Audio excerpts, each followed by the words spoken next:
Satellites are things which are very important in our lives, and we don't really think about them. And yet the idea of being in space and the moving around in space is a very gestural thing, and I thought there was something to be done with string instruments for illustrating this movement in space. When you're on the space station, the sunrise happens every 90 minutes, and there's all the time, because it's going around so fast. And that the sunrise is incredibly intense, much more than Earth, very bright light, and then suddenly it disappears.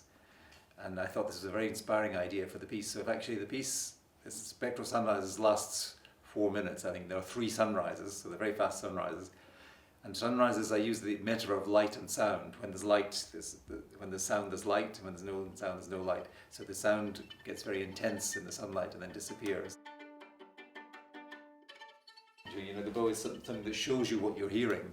So when you see a bow, I think that's part of the success of the violin. You see someone playing, he does this, or she does this, and you hear a sound. It's the eye reinforces what the ear is telling you, and the ear, they work together.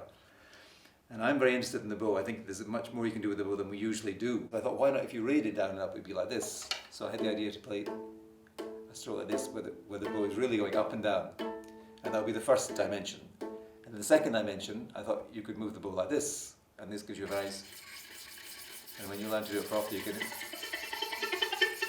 this very nice sound. So that's the sideways dimension. And then I thought there's also a circular dimension, which goes round in circles, and this gives it. And 4 people are doing this together. And then I thought, well, the bow can also make noises of its own, and there's a bit, which is a very spectacular effect.